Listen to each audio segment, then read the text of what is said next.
Good morning mga guys. Ito po si Nanay Lynn Channel. Ito, naglalakad po.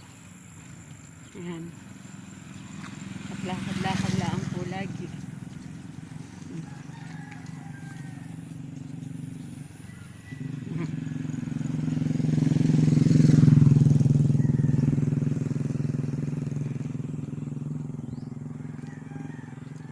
One and 1/2 kilometer po.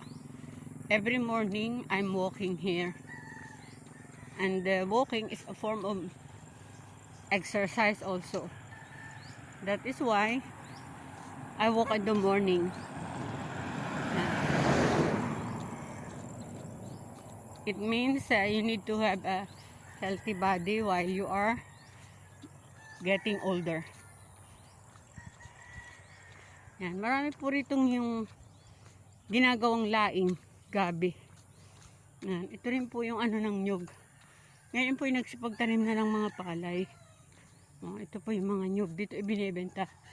In this place, hindi po kailangan ang mag-kopra pa. Ibinebenta po nila ng buo ang mga nyug. Yan. Hindi na po sila kagaya sa amin sa Quezon. Nababalatan mo pa yung nyug. Aalsin mo pa po yung laman. Iluluto mo pa po yun. Hindi na po rito ganun. Binibili nila po nila yung buong nyug. Ganun po dito. Ito po ang araw-araw na buhay Nanay Lynn Channel dito sa Javier Leyte.